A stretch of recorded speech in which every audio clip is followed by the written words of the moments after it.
MySql tutorial series உடைய 40வது video. போன வீடியோல பிரைமரி கீயை பத்தி பார்த்தோம். இந்த வீடியோல ஃபாரின் கீனா என்னங்கிறத பத்தி பார்க்க போறோம். ஸோ பிரைமரி கீனா என்ன டெஃபினிஷன் சொல்லுவாங்கன்னா, a primary key is something used to uniquely identify each record in a table அப்படின்னு சொல்லுவாங்களா. ஸோ இது வந்து ஒரு டேபிளுக்கு. ஸோ ஃபாரின் கீனா ஒன்றும் இல்லை, அதே கான்செப்ட் வந்து நம்மளுடைய நெய்பரிங் டேபிளுக்கு யூஸ் பண்ணால் அது ஃபாரின் கீ. இன்னும் சிம்பிளாக டெஃபினிஷன் சொன்னால், a foreign key is used to uniquely identify each record in another table அப்படின்னு சொல்லலாம்.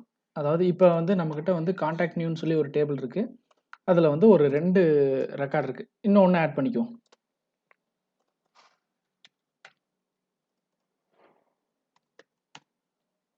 ஸோ நம்மக்கிட்ட இப்போ வந்து இந்த டேபிளில் 3 ரெக்கார்ட் இருக்குது. 3 ஸ்டூடெண்ட்டோடைய டேட்டா இருக்குது. அவங்க நேமு, அவங்க மொபைல் நம்பர் இருக்குது. Register number, name, mobile number இருக்குது. இப்போ நான் வந்து டேட்டாவை பிரித்து 2 டேபிள் வச்சுருக்கேன்னு வச்சுக்கோங்க. இது வந்து register number, name and mobile மட்டும் இருக்கிற ஒரு டேபிள். இன்னொரு டேபிளில் அந்த ஸ்டூடெண்ட்டோடைய ஆதார் நம்பர், அப்புறம் அந்த ஸ்டூடெண்ட்டோடைய அட்ரஸ், பின்கோட்லாம் இருக்க போகுதுன்னு வச்சுக்கோங்க. ஸோ ஃபார் எக்ஸாம்பிள் ஒரு வெப்சைட்டில் வந்து ஒரு சில வெப்சைட்டில் வந்து சைன்அப் கொடுத்துருப்பாங்க. சைன்அப்னா என்ன, நம்ம ஒரு நியூ யூசர் கிரியேட் பண்ணுவோம். அப்படி நியூ யூசர் கிரியேட் பண்ணும்போது just register user name password மட்டும் கொடுப்போம். ஒரு சில இதில் நேம், யூசர் நேம், பாஸ்வேர்டு மட்டும் கொடுப்போம் அந்த மாதிரி. ஸோ இந்த இடத்துல யூசர் கிரியேட் பண்ணும்போது இந்த டேபிளில் மட்டும் என்ட்ரி ஆகும்னு வச்சுக்கோங்க. அதுக்கப்புறம் உள்ளே போய் ப்ரொஃபைல் அப்டேட் பண்ணுவோம், அட்ரஸ்ஸு, பிளேஸ் எல்லாமே. ஸோ அப்போ அது வந்து 2வது டேபிளில் இன்சர்ட் ஆகுதுன்னு வச்சுக்கோங்க. ஸோ இதுதான் கான்செப்ட். இப்போ ஒரு டேபிள் இருக்குது, நான் இன்னொரு டேபிள் கிரியேட் பண்ண போகிறேன். பர்சனல் அப்படின்னு சொல்லி ஒரு table.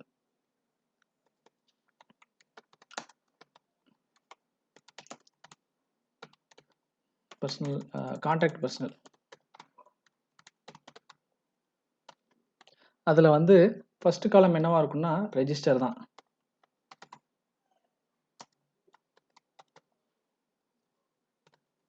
வேர்கேர் of 50, comma Aadhaar,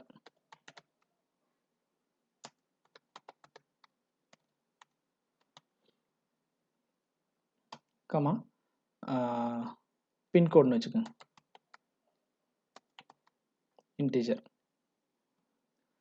so confusion avoid பண்ணுறதுக்காக நம்ம என்ன பண்ணுறோம், இந்த காலமை வந்து ஃபஸ்ட்டாக போடாமல் செகண்டாக போட்டுருவோம்.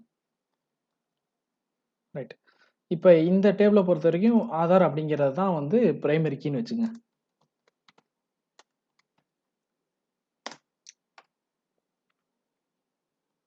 இப்போ நான் ரெஜிஸ்டர் அப்படிங்கிற காலம் வந்து ஃபாரின் கீயாக வைக்க போகிறேன். ஏன்னு சொல்லி சொல்கிறேன் பாருங்கள்.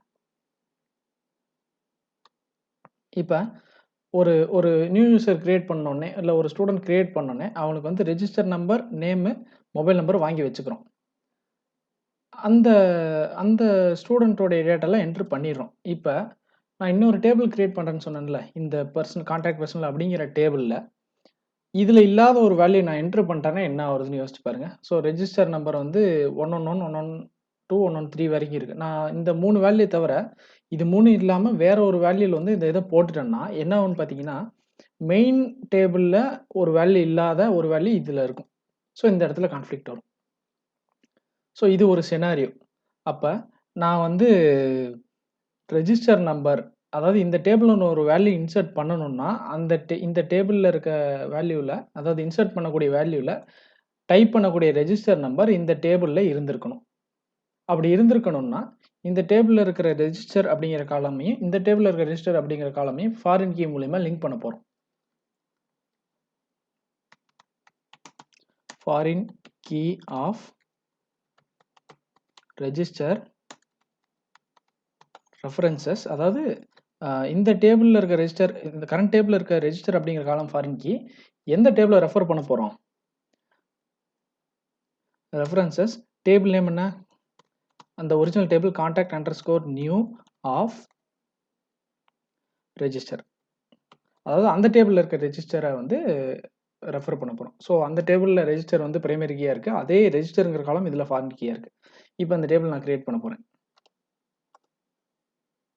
டேபிள் கிரியேட் ஆயிடுச்சு.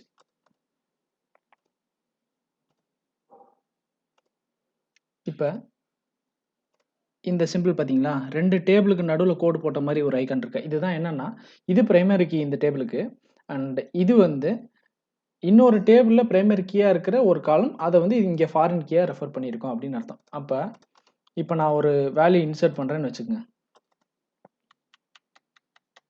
ஆதார் நம்பர் ஒண்ணு இன்சர்ட் பண்ணிட்டேன். பின்கோடு வந்து இன்சர்ட் பண்ணிட்டேன். இப்ப பாருங்க. நான் டபுள் கிளிக் பண்ணேன்னா, ஆக்சுவலா இங்க என்ன ஆகுது டபுள் கிளிக் பண்ணா டைப் பண்ற மாரி வருது. இங்க என்ன வரும்னு பாருங்க. டிராப் டவுன் மாரி வருதா? இந்த 3 வேல்யூ எங்க பார்த்திருப்போம் அப்படின்னா, இந்த டேபிள்ல பார்த்திருப்போம்.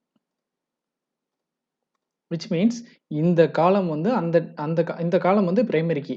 அதாவது அந்த காலம்ல அந்த டேபிள்ல ரெஜிஸ்டர்ங்கிற பிரைமரி கீ வந்து இங்க ஃபாரின் கீயா ஆக்ட் ஆகுது. ஸோ அந்த டேபிள்ல என்னென்ன ரெஜிஸ்டர் நம்பர் இருக்கோ, அந்த ரெஜிஸ்டர் நம்பருக்கு மட்டும் தான் இங்க நம்ம வேல்யூ ஆட் பண்ண முடியுங்கிறது தான் அர்த்தம். ஸோ இதெல்லாம் இன்சர்ட் கொரியில தான் போடணும், கொரி மூலியமா. ஆனா இன்சர்ட் கொரியில வந்து நம்ம வேற வேல்யூ போட்டோம்னா எரர் அடிக்கும். இப்ப பாருங்க. ஸோ இப்ப நான் இன்சர்ட் கொரி மூலியமா நான் போட்டு காட்டுறேன்.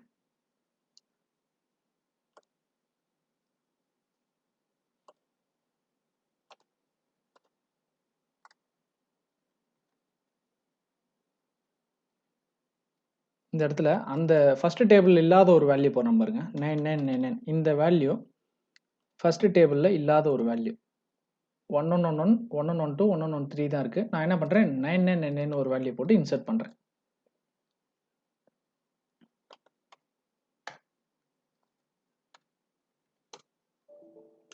cannot add or update child row என்னன்னு சொல்லுது? Foreign key constraint fails. அதாவது நான் இந்த டேபிள்ல ரெஜிஸ்டர் அப்படிங்கிறத ஃபாரின் கீன்னு வச்சிருக்கேன். அப்ப இந்த காலம அந்த டேபிள்ல இருக்க ரெஜிஸ்டர் கீயோட மேப் பண்ணியிருக்கேன். அப்ப அந்த டேபிள்ல என்னென்ன வேல்யூ இருக்கோ அந்த வேல்யூல ஏதாவது ஒரு வேல்யூ தான் இதுல போடணும் அப்படின்னு அர்த்தம். ஸோ அதனால நான் உங்களுக்கு டைரக்டா இதுலயே இன்சர்ட் பண்ணி காட்டினேன். ஸோ இதுல டபுள் கிளிக் பண்ணா இன்சர்ட் பண்ணா அந்த டேபிள் என்ன வேல்யூ இருக்கோ அது மட்டும் தான் உங்களுக்கு டிஸ்ப்ளே ஆகும். ஸோ இதுதான் foreign key. A foreign key is nothing but it is used to uniquely identify each records in another table. So இந்த வீடியோ உங்களுக்கு புரிஞ்சிருக்குங்கிறது நம்புறேன். ஏதாவது கொஸ்டின்ஸ் இருந்துச்சுன்னா கீழே கமெண்ட்ல டைப் பண்ணுங்க. கண்டிப்பா ரிப்ளை பண்றேன். சேனலுக்கு சப்ஸ்கிரைப் பண்ணுங்க. உங்க ஃப்ரெண்ட்ஸ்க்கும் ஷேர் பண்ணுங்க. தேங்க்ஸ் ஃபார் வாட்சிங். Keep supporting us.